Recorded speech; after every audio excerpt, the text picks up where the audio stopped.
Is your dog trying to control you?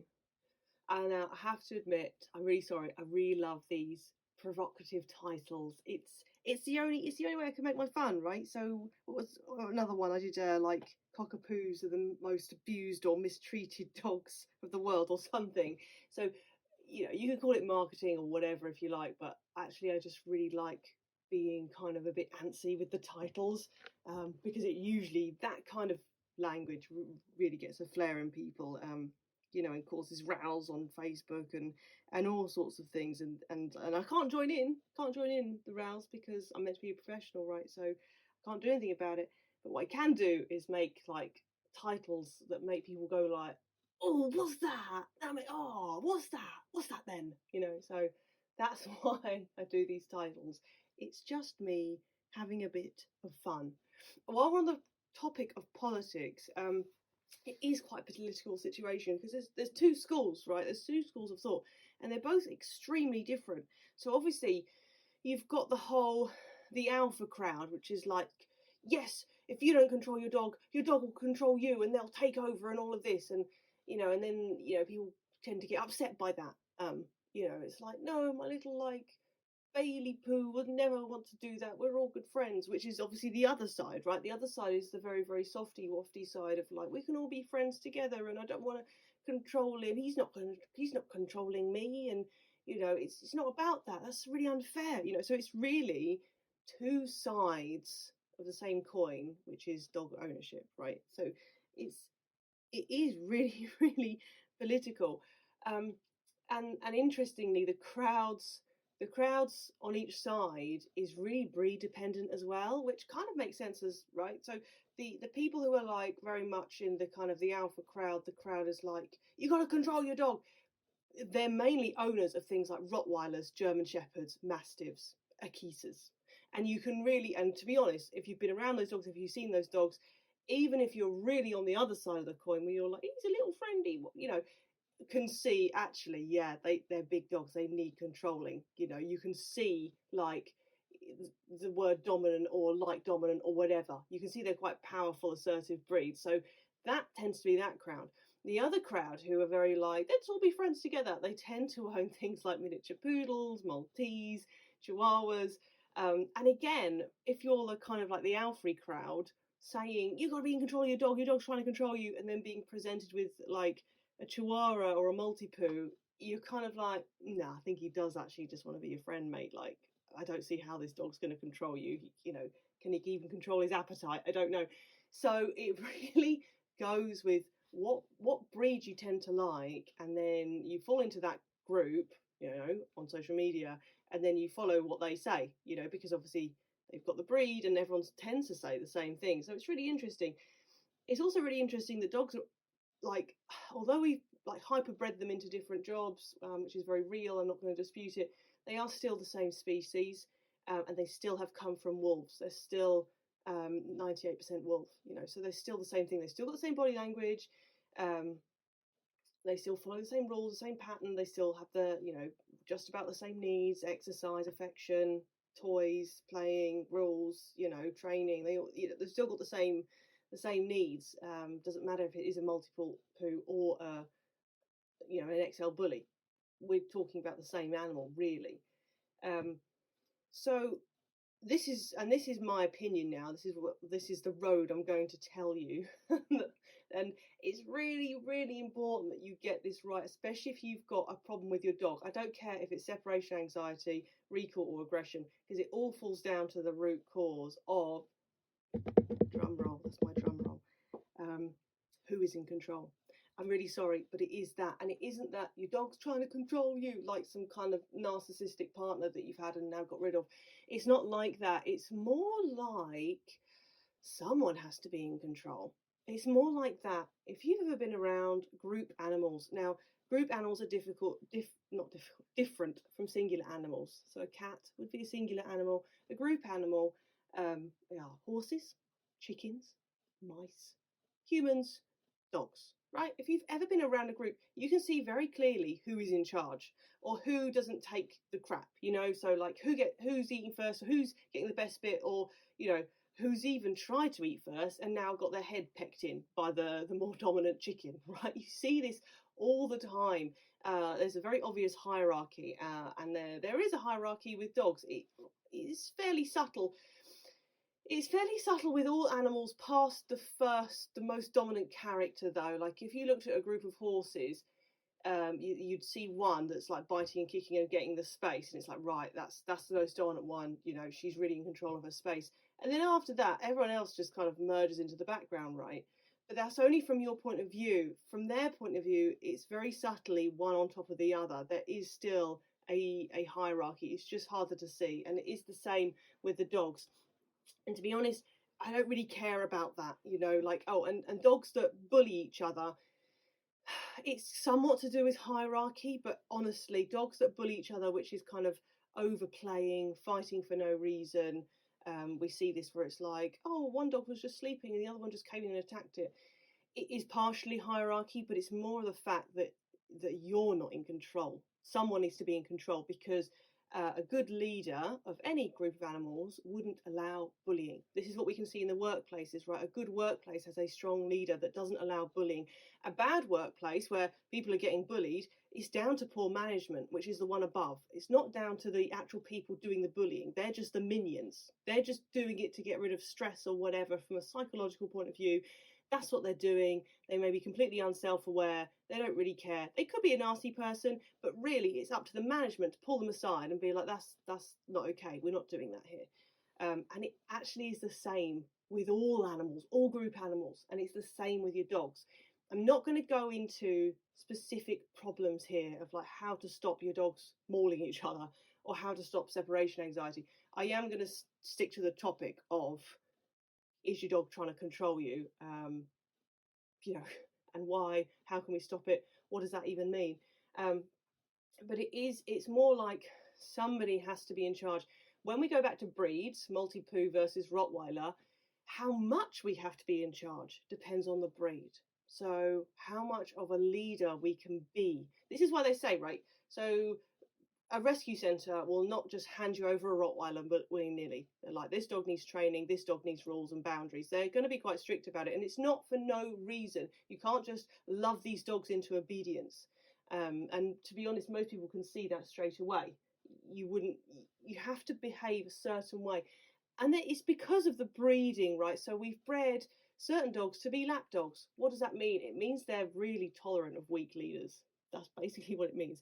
If you don't like confrontation, you know, can't be bothered with the arguing, not really tenacious, easy giving in, don't really want a war, and do want the lovey-dovey stuff, lap dogs are where it's at. You still need to be a bit of a leader if you're kind of emotionally stressed, chronic illnesses, chronic depression, things like that. The dog will still feel out of line because they all need that leader. You could call it parental figure, whatever. There's a reason for that as well, which I'll get into. But they still need a bit, whereas the Rottweilers, XL bullies and stuff like that, they have been bred to ignore. They have been bred to ignore pain and fear and things like that. And guess what? That does include you. It includes everything. It's a broad spectrum. It's one of the most annoying things, but this is why dogs are bred for type. It's like, do I want a fighting dog getting a nipped ear and going, oh, my ear's nipped, I need to walk away from the fight now? I don't really. I want a dog that can ignore all pain, ignore all fear, and it's just going to go and go and go. It is the same for guarding dogs. So if you don't like the term fighting dogs, guarding dogs, it comes under the same things. Akita, brilliant guarding dog. I really love Akitas. But you have to be a certain way. You have to be tenacious with them because they are going to keep pushing the boundaries. Unlike one of these lap dogs, are bred not to push the boundaries. These guys are. Why? Because they need to be alert for things around them in the vicinity. You don't want a guard dog that doesn't notice stuff. You don't want a guard dog that's like, oh, well, he could be dangerous, but I'm just going to sleep it off. You want a guard dog that's constantly alert, constantly looking for trouble, and then going to sort it out. Not just looking for trouble. That's like a barky dog. They're kind of more of alert dogs. Equally, they're kind of annoying in their own right because they bark at everything. But they're more alert dogs. They don't necessarily do anything apart from a nip. It's the big guys that are kind of the muscle, right? So because of this, because we've bred them, they're going to be stubborn, they're going to be willful. You're going to have to really get them on side and do a lot of training to get them to listen. And you have to prove yourself. You know, from a dog's point of view, if you're rolling around the floor every day playing with it, you're acting more like a puppy than what the parents would do. Parents, if we go right back to wolves, which is pretty much all we've got, because it's very difficult to kind of study dogs in a kind of natural situation in a group. It's very, very difficult. So wolves are pretty much the only things we've got we have to go to. The parents don't play with the puppies. So if you're playing so much with your puppy, which everyone does, and I'm not going to dish you for it, whatever, but I'm just saying from their point of view, you look like a puppy. If you have the dogs in a bed, in a bundle, like that kind of thing, you look like a puppy. They don't do that with the parents. You know, past about 4 months, they don't do that. And then it's the nanny dog that does that. Do they respect the nanny dog? No, that's what's got to happen, because the nanny dog is not in control. The parent dogs, the alpha leaders, whatever you want to call them, but they are the parents. You get 2 wolves, they have loads of puppies, and then some puppies stay on, some puppies leave, some they will welcome back as well. If there's enough resources, they will welcome back others. They're quite happy to do that if it's done in an appropriate way. And that's the nanny dog. The nanny dog does more for the puppies than the parents. The parents are just doing their own thing. You know, the parents, honestly, when you look at them, they don't really care. That's what it looks like. I remember watching something where the puppies had to cross a river. Now, when I say puppies, they're not your itty bitty little things. They are about kind of 6 months, 8 months by now. You know, they're traveling, watching hunts, things like that. And the puppies had to cross this river, and oh my god, it was like, go puppies, go, swim, puppies, swim. You know, it was kind of horrific to watch. They all made it. They all made it. Spoiler alert, I can't keep you waiting any longer. But the parents got across, all fine. The pups started going. The parents are just almost kind of like casually sitting on the sidelines. They're watching. They're just watching. And one of them got into difficulty, and the nanny dog went mental, running up and down, was so worried about this baby, you know, like, my baby, you know. And the parents' dogs, they just did nothing, whereas this one was going to save it, right? Now, I'm not saying that you've got to be cold, heartless, and don't save your dog if it goes in the river, but can you see the different relationships as what's going on? The parents are in control of the decisions, which has to be someone. It has to be someone. You can't be a nanny dog, because they're not going to listen. They're listening to the parents. They don't really care that the parents aren't loving them or anything like that. And the parents will play with them, but it is occasional. They don't care about that. What dogs care about is safety and direction, because that makes them feel secure, and that's what they listen to. Now, I do a lot of it with treats, because I find food highly motivating with animals, and I haven't got the time to build up a relationship with somebody's dog, you know, in 2 hours. Treats are very, very good, and they're highly motivating, and they get a lot of the work done.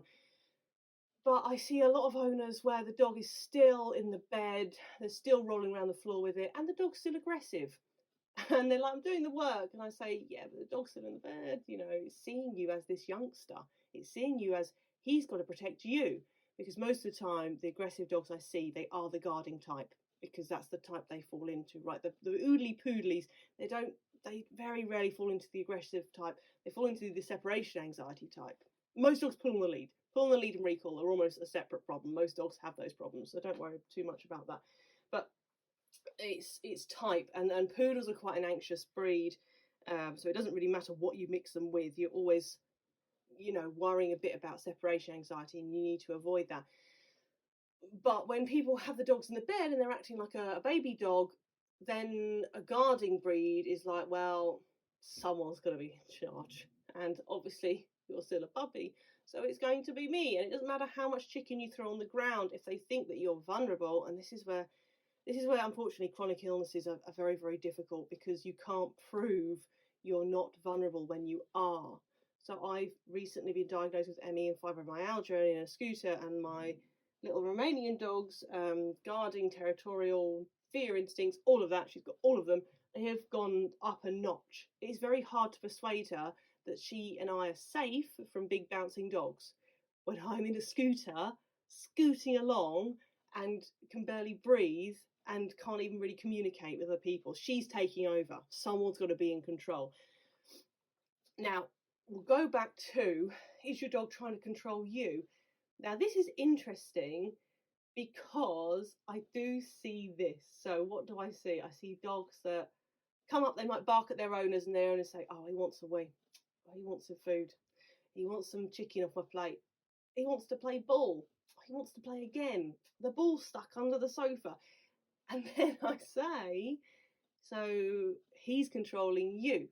Basically, that's what he is doing. He's trained you to do stuff for him. And the thing is with dogs is because of this natural hierarchy, they don't really take turns. That's why it's less like a partnership than you would probably like, right? So it's less like, oh, if you cook dinner tonight, lovely husband of mine, I'll do the washing up. It's less like that and more like, right, well, I've made all these decisions, so obviously I'm qualified to make them. I've told you what to do and you've done it. We're playing when I say, we're eating when I say, we're all going over to that dog when I say as well. What do you mean we've got to take turns? That doesn't make sense to me. That's what I mean. So not all dogs will naturally do this. Intelligent dogs and understimulated dogs tend to get into more controlling behaviours than others because they're looking for stuff to do and it's very hard to ignore a bark. And some dogs will go further, they'll start nipping and biting and it's not necessarily because they're nasty, they can be frustrated because of a lack of exercise and enrichment, which are the two key things. To be honest, if everyone gave their dogs enough exercise and enrichment, you could do almost zero training, like almost zero, seriously, because most dogs are just so understimulated that they get into bad habits because they're looking for stuff to do and then the stuff to do works. So dogs that bite their owners to play ball are not aggressive dogs. They've just learned how to do that. If a person had just ignored the biting, which is almost impossible, right? First of all, the dog will always do it harder. If something's worked, they will always do it more. Oh, I barked 3 times and they're still ignoring me. That normally works. I'll bark 10 just to make sure. They'll always push that extra bit. Like, wouldn't you? If something works, if you're kind of like, trying to push a peg in a hole type of thing and it always works, don't the next time you just push harder. I know with my door, because the weather's now changed, it's always been sliding and locking and it's all okay. Now suddenly it's not doing it. Am I just stopping? Oh, it didn't do it. No, I'm not. I'm slamming that door into the side of the wall, wrenching the latch up and putting all my weight on the key to the point where I'm thinking this might be too much. But you know what? It's worked. I've had to do that every night now. I'm sure it will adjust itself. It usually does. But the point is, I've done it harder because it's worked in the past. Every morning, this is really irritating. My ears, I'm having to re-pierce my ears every morning. It's so annoying. It's worked for the past week. Today, I came this morning and there was like no hole at all to go into. There was nothing. And I was like, no, please don't do this to me. And I thought, no, I really want pierced ears. I'm going to do it. So I pushed harder and it did go through. It's all fine. There's nothing going on. It's all fine. You know what? I'm going to leave the piercings in for a few more days. It's been a year, okay? So don't go like, oh, can you take them out too soon? It's been over a year. It's just part of the Emmy. It just does not like piercings. It's like, this is wrong. We're dying. So dogs will do the same. They'll push harder and then it's hard to ignore. And then lo and behold, the dog's taught you this whole routine where you throw the ball, you give them dinner at 7 a.m. and a treat after your own dinner and blah, blah, blah, blah, blah, blah, blah. From that point of view, the dog's controlling you. There's not really a nice way to put it. I mean, you could say, like, who's training who? I suppose that's a nicer way to put it. But that's where the phrase kind of comes from. When it's like that, it's pretty obvious. As soon as I speak to someone and they kind of say it out loud, they can see what I mean. But sometimes things are kind of more subtle than that. It's things like on the walk. Oh, my dog likes to sniff. I know that sniffing's good, so we stop at every single lamppost. It's the same thing. It's who's controlling the walk. And it has to be us because we know more than the dog. So there's no way of getting around it. Even the most, like, gentlest, unantagonistic person who avoids all arguments, is everyone's best friend. I don't recommend doing that because you're kind of heading for a breakdown like I've had, I'm afraid. But even the person who's like that, you still have to control your dog. The dogs hate the vets. Most dogs, apart from my mum's dog, who's nuts, they all hate the vets. You still take them. You don't think, oh God, he really hates the vets. I'm just not going to vaccinate him. I'm just going to risk it. Most people don't think that, or it's like, you know, the dog's got an injury. He really hates the vets. Maybe I should just try it myself. Like, you don't think that. You just think, you got to go. You got to go. We've all got to go. I don't like it. You don't like it. Same with walks, right? Most people don't walk their dog off a lead because we are worried about the traffic, and most dogs don't know about traffic. So we put our dogs on a bit of string tied to us so that we can control their movements. Now, it may be that the dog's controlling you where you stop and how fast you're going if they're pulling you, but ultimately you are controlling that they are attached to you. You also control them by putting them in a house. You don't have a dog flat directly onto your road. So there's lots of things you control, you know, even the food. Oh God, my dog's allergic to chicken. I'm eliminating chicken. Does the dog get to decide this? No. It's like a child with chocolate. If I let my son decide everything that he ate at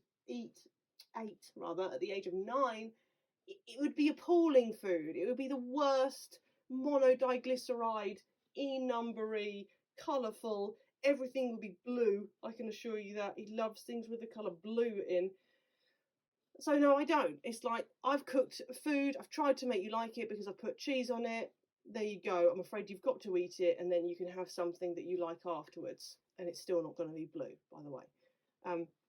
So I know this because he hasn't got the knowledge, but also he hasn't got the emotional capacity to choose. And dogs are very similar. They haven't got the emotional capacity to choose what's best for them. So even if they knew what was best for them, it's very unlikely that they would choose it. So we choose it for them, and we are controlling them. We are. You can't get around that. You are controlling your dog's lives.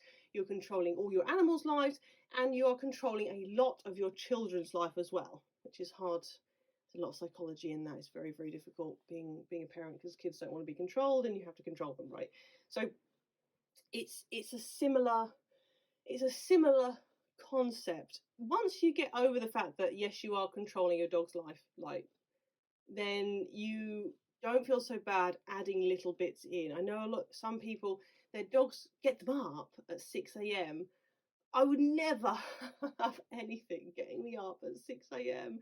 There's no way. I naturally wake up about 6:30 these days, but in the past, you know, when I had a lot of animals, I would get up at like 8 or 9, you know, especially kind of uni days. It's like, there's no way. It's like, you get up when I get up because I don't want to get up at that stage, and it doesn't make any difference to their lives. It really doesn't. If you still give them the food, doesn't matter when you feed them. You can feed them midday. Doesn't matter when you walk them. You can walk them whenever you like, as long as they're still getting enrichment, exercise, food, affection, and training. Then it really doesn't matter what your schedule is. You should set your own schedule. It's things like that. Some people have really, like, they're quite almost like a block on what they want to control for their dog, especially if they think their dog needs it or likes it. But this is what I mean with, like, oh, he needs to get up at 6. Why? No, he doesn't. If you let him out late at night, and most people go to sleep, I don't know, 11 o'clock, I go to bed at 9:30 these days, but your dog can hold, your adult dog, not your elderly dog or your young puppy, but your adult dog can hold the toilet, and it can wait to be fed as well. You can feed it whenever you want. It doesn't matter. Your dog doesn't need it. It's just making a loud noise. Sounds like it needs it, especially the puppies when they have their first nights at home. They're crying and stuff like that, and it really, really sounds like they need something. But if you just put it down to noise, the animal is making a noise because it is slightly distressed, is not the same as a need. A need is something to live. They do not need to get up at 6 a.m. to live. It is fine. It is fine to change the rules. It's not going to be pleasant. You're going to get a lot of barking, things like that. It's not going to be pleasant. But it is not necessarily a need. And what about a want? Oh, my dog, she loves sitting on the back of the chair and watching everything go by and barking at it really, really loudly because she loves being up there. I get this one a lot. And I get it, you know, we want to be fair to our animals, especially as we know we're now controlling their whole lives. Can't we just give them something that they love? But you've got to look at it like, what do they actually love it? Why do you think this? Because they always go there. Well, you know, I always get in the car and go, you know, through the Dartford Tunnel. I don't love it. I hate it. But I do it. I do it all the time because I have to. When dogs are looking out the windows barking, they are not doing it because they love it. They are doing it because they think they have to, because someone's not got their eyes on the house. Most of these barky dogs are kind of watch dogs. That's what they think. God, I have to get up and do that job again. I have to look out. There's one. There's another one. Go, go, go, go. Yeah, I did it. They're gone. I barked. They're gone. I've done it again. Whew. On to the next one. They think they're doing it because they have to.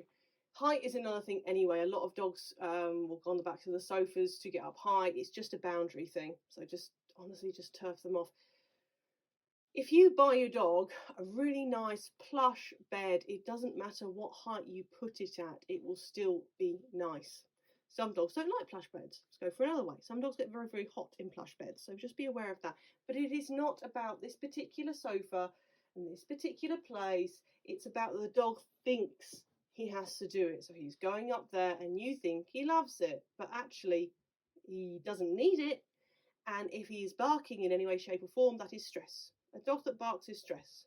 The only time that barking is okay from my point of view is when they're having a little game, a short 5 to 10 minute game with a dog. That's it.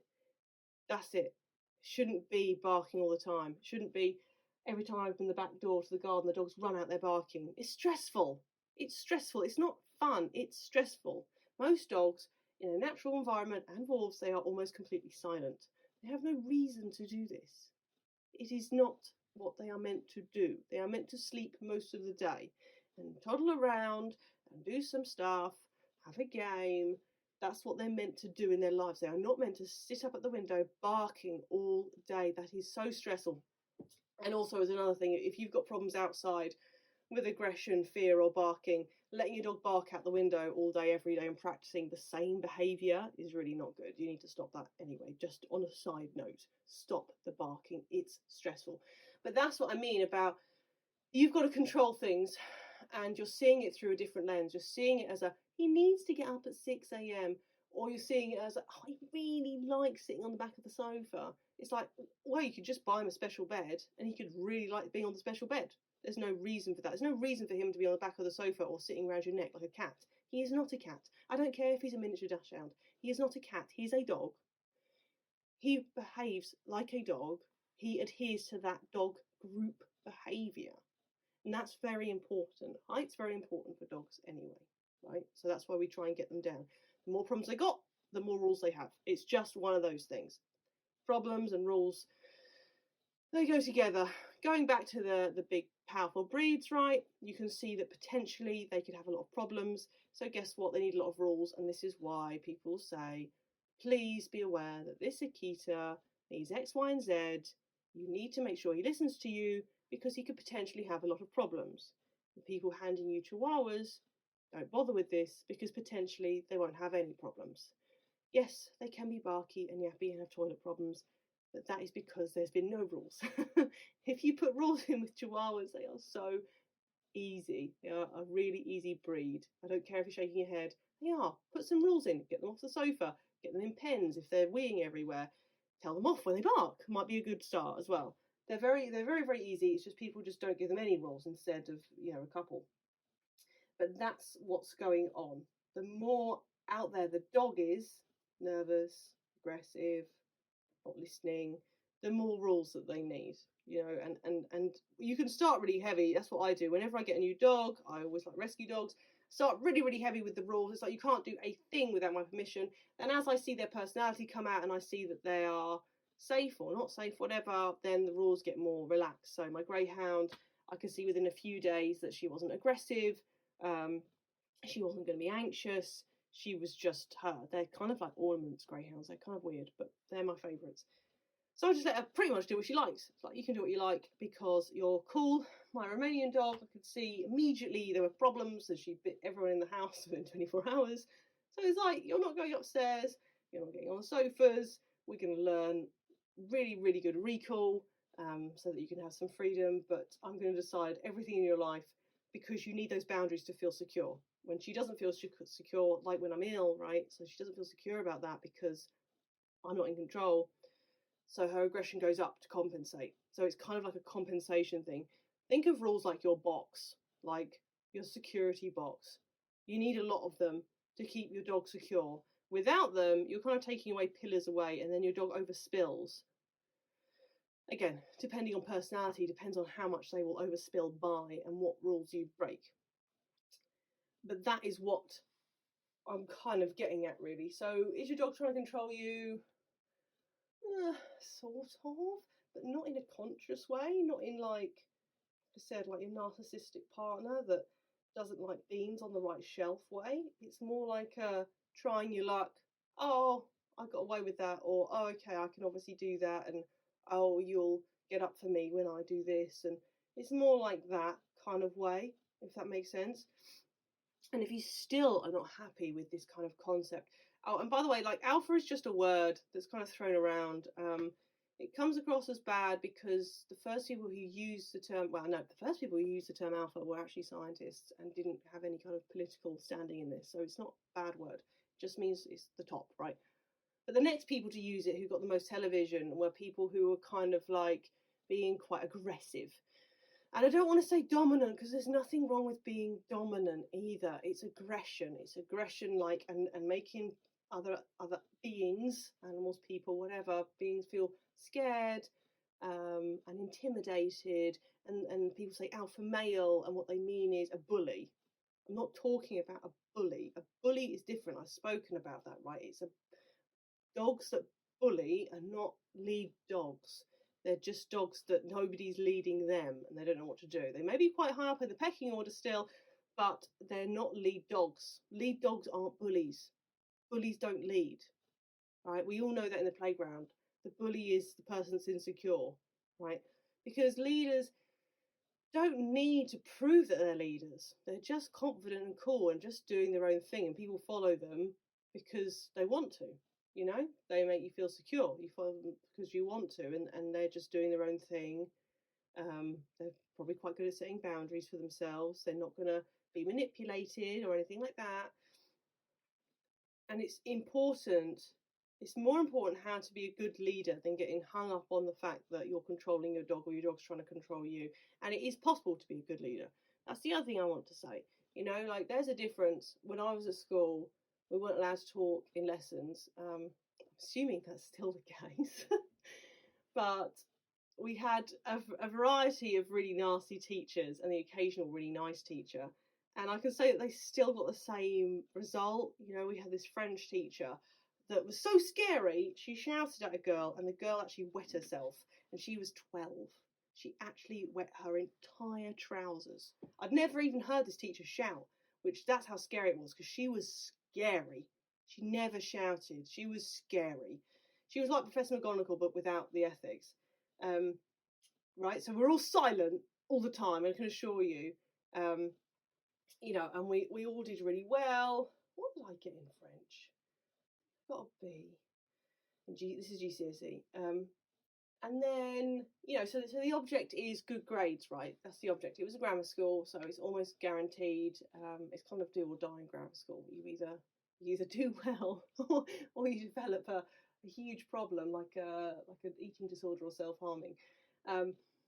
And then we had this English teacher who I was absolutely in love with him to the point where they've always put us in alphabetical order, and I'm B for Baker, so I'm right at the front right. So my desk like almost joined his desk. He was in front of me. I loved him so much that when it was time for us to move, we could move then. My friends, the one friend I had was like, Tilly, come on, we're at the back here. And I was like, no, I'm going to stay with Mr. Pigeon because I love him. But the point was, I wasn't scared of him. We'd just spent the whole lesson talking about this crappy book, Catch-22. I still did really well. Actually, I did better. I got 2 A's in English. I loved English, and I loved Mr. Pigeon, and we just used to talk. And everyone else, I don't know what the rest of the class were doing. We would just talk about how I hated this book and how I didn't understand why it was so important. It was the worst book I've ever read. But he got the same result. So he was still a leader. You can be a teacher and still be a leader. A leader doesn't have to be somebody that's terrifying you to the point where you wet your pants just because they've gone in the room. And that is how you have to be with your dog. Now, chances are your dog isn't scared of you anyway. So you're not going to scare your dog, right? I've met like a couple of dogs that are scared of their owners, and it's not their owner's fault. It's because they've come from Romania and they're just traumatized individuals and they need a lot of help. You know, the dogs. I mean, people probably need help as well, but it's the dogs need help. So the chances are your dog is not frightened of you in any way, shape, or form anyway. So it's the leadership that we want, and we have to kind of prove ourselves as well. Why are we worth following? So frightened dogs that don't want to leave the house, dogs that stop on walks, dogs that are scared of other dogs, they need you to prove that it's safe. So you can be as cool as a cucumber and throwing treats and following the rules in the house, right? So it's like, I'm going to make some rules so that you know that I'm in control. So I'm proving myself, if you like. And I'm going to stop you barking at the window because you're obviously practicing the wrong behaviour. And I'm going to use loads of chicken so that you can see it's worth listening to me, and dogs are positive, because when you see a dog, I'm going to shove chicken in your mouth.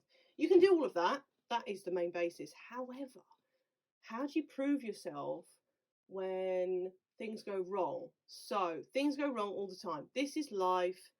First noble truth of Buddha, life is suffering. Yeah, I'm sorry. It is. It's never going to get better. This is it. This is it. Life is suffering. So things go wrong.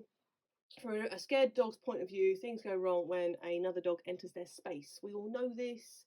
We've either seen it in parks with other dogs, or we've had the misfortune of having it with our own dog. And it's all very stressful for everyone. It's most of all stressful for your own dog, not yourself, when this happens, because your dog will overreact. So you can see the stress. You can see it in physical form, right? Now, what would a leader do? A leader in that situation would take control of it, right? What does this look like? It means protecting the dog from the thing it's scared of. It doesn't mean you stop your dog getting bitten. That's a good thing as well. We don't want that. But most dogs out there are not out there to bite. They're out there to play. They're just overexcited and understimulated and underexercised. And they've come to see your dog because they think they're going to have a really good game. They're getting all the frustration with your dog. And your dog is terrified of this encounter because he thinks it's going to get hurt. So he's terrified of this encounter. So the leader has to stop it. So you stop it before it happens. And that's how you prove yourself as a leader. What are we all waiting for from the government in the UK? So what are we all waiting for? We're waiting for him to prove himself to get us out of this kind of mud and mire of kind of everybody's not got really enough money. That's kind of what's going on.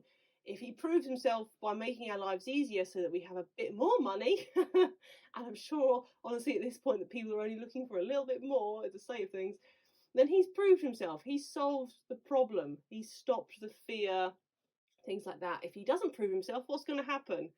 We're going to get Nigel Farage in. Yeah, no, this is just the current times, okay? But you get the point. They'll get replaced by another leader that makes all these promises and then can't deliver them because the laws and stuff are so fat that they can't actually get around them. They're just making noise. So, but we want to believe them, so we vote them in. But it's the same with you. Now, your dog can't get rid of you as a leader because there's no one else. So he has to do something. So if you don't defend your dog will defend himself, right? So if you don't step in front of your dog and say, no, get your dog on a lead, or, you know, it has to be a big aggressive noise to stop a very happy, excitable dog. Sorry about that. That's the only way you're going to stop it. I know somebody who phoned me up. They have people used to use this all the time, like stones in a bottle, but not for her own dog. She uses it for other people's, and it's quite effective. Doesn't work for all of them though. There was one, she said she didn't throw it at the dog, okay, but she threw it near the dog. So she's like got to a point where she's throwing cans of rocks to try and defend her dog. But to be honest, she's one of the few people that are doing the right thing. She's trying to defend her dog. And people can be like, no, my dog's friendly. What are you defending it from? You're defending your dog from the fear. That's what it is. That's what a good leader does. It stops that situation. Over time, you can also improve the situation with training and slow desensitization. But because it's life and life is suffering, there's always going to be things that happen. You just can't, you know, there's always going to be a dog that comes up, and you've got to be that leader and step into that role. And if you're feeling like you're not really in control and you're a bit kind of like, oh, I don't really like upsetting people's feelings, someone's feelings is going to be upset by this, and it's going to be your own dog. That's the worst thing. By not saying stop or sticking your leg out or whatever, I've actually got I've got a stick now that folds out into a chair. So it means it's quite wide. So I can just plonk that between my dog and the other dog in an aggressive fashion. You know, it looks threatening. Obviously I don't want to hurt anyone, and I'm not beating someone's dog away. But it's the point, it's a big block. And it will mean that my dog's reaction becomes less, because she knows she doesn't have to defend herself because I'm doing it for her. I'm in control, so she doesn't need to be in control. Does that make sense? That's what I'm getting at, really. The more you let something become out of control, the more your dog won't believe you. It doesn't matter how much you train. If you're constantly walking into trouble that you can't handle, your dog can't handle it, but he is. So my dog, if a dog comes near her, she makes a big, loud, scary noise and punches them with her muzzled head. Right? That's what she does. If she wasn't muzzled, she kind of tries to kind of hit them with her chest and bowl them over and make a noise like a demon. It works. The dog leaves. However, if I do that and I get the dog to leave, she doesn't make those sounds. She doesn't have to make those sounds. The more she makes those sounds, the more instances we have and I fail, the more wired up she gets, right? Because she's waiting for it. So say I stop the dog, I'm in control and I stop it, her reaction becomes less and less because she doesn't have to rear up. She doesn't have to be on guard. It's like, Tilly's got this. It's all right. Tilly's got this. She'll deal with it. Whereas the more that I fail, and there has been times where I have, I mean, she's 11 years old now. So there's been lots of times and lots of periods of times where I failed one after the other. And what happens is, even though she doesn't hurt a dog, even though the other owner is absolutely fine, maybe slightly embarrassed, what happens to Flicker is that now she starts looking for dogs. So instead of being aggressive just when they sniff a bum, now she's aggressive from 2 meters away because she knows what's going to happen. She knows he's going to come over. She knows the only way to stop it is by behaving aggressively. So it starts to become more and more and more. And then what can happen, it doesn't happen with every dog, but she's a dog that really falls out of place. Like, she's got a lot of genetic and mental problems. But what will happen is that she would start targeting dogs on sight. So instead of being absolutely fine with dogs around her, she would then start chasing them away before they've even got close. So it goes in degrees. And the more that I step in and teach her, you don't need to do this. I can control this dog. I've got control of the dog. Then her reaction gets less. And her reaction gets less means that she actually feels calmer. Right, so she can't lie. She can't lie. You can see she's tense. You can see when she's absolutely lost the plot as well. So she can't lie about the situation. But this is what they need to be shown. It's just proof. That's how you would prove it. Now, I'm not saying go and do this so that you can prove it to your dog, because it's very, very difficult to stop a dog running up to you, right? Especially if there's more than one. If there's more than one, you've almost got no chance. You just want to be big, loud, scare them away. So you don't go looking for these situations to prove yourself to your dog. I'm just saying that they will come up. And also, please note, like, if you're trying to train your dog for something like dog aggression, as in stopping dog aggression, we're not encouraging it, obviously. But if you're trying to train your dog for that and every single day you're having an incident, you're not going to get anywhere, because every time your dog has an incident, same if it's separation anxiety. If your dog starts crying while you're doing your separation anxiety work, guess what? Next time it's going to cry faster. So if you've got up to 2 minutes and then your dog cries, the next one is probably going to cry a minute or a minute and a half, because you're training it the wrong way. Whatever your dog behaves like whatever habits they're forming, whatever they're doing, that's what they're going to more likely do again. So if they're calm with dogs, they're more likely to be calm with dogs. If they're barking at dogs, they're more likely to bark at dogs. So we're not looking for trouble. That's just how dogs learn and how they act, and that's how habits are formed, in the mammal brain. But the point is, again, this is why it's good to be a dog's leader. You're not your dog's friend. You're in control of his whole life. You should be in control of kind of things that your dog is frightened of, so that you can prove yourself to be in control as well. And it's not, like I said, it's not a swapsy thing. It's not like, you have a go Monday, I'll have a go Tuesday. It isn't like that with them, just from the type of animal that they are. Does they just follow the leader and that's it. Now, I was going to mention this, so I will just put this on the end as to why dogs are like this and kind of why they're not naturally alpha beings. It comes from, again, when wolves were first domesticated. Now, nobody really knows the full picture of this, obviously, because we weren't there. But it's very, very likely that when we did start kind of collecting puppies and actually breeding them, because for a long time wolves were on the outskirts of our tribes, just running there, and they'd help us hunt because they saw us as kind of like the outer pack. So that's how they helped us hunt, and they kept predators away from the outsides. They weren't really in the camps by then, but at some point we did start breeding them because we realised that, yeah, they're really good to hunt with, and they're really good to alert us to things like bears and cats that we don't want near us at all, stealing our babies.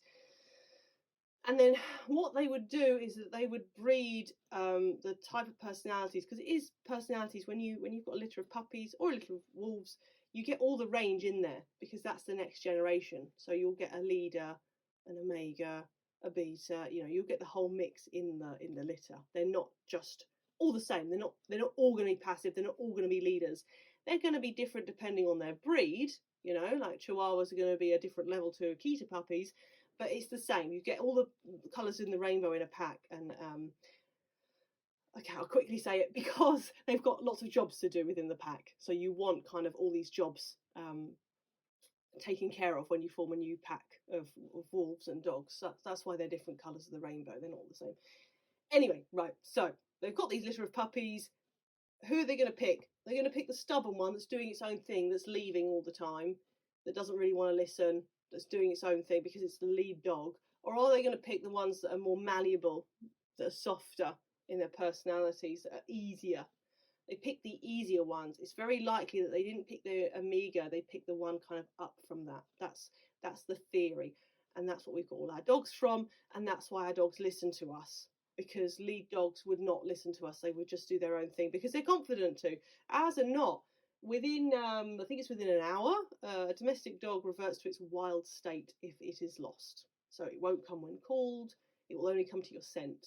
They just revert. They turn into wild animals to survive. That's how close they are to nature. That's why it's very hard to get a dog when it's been lost for more than a couple of hours. They just revert back really fast.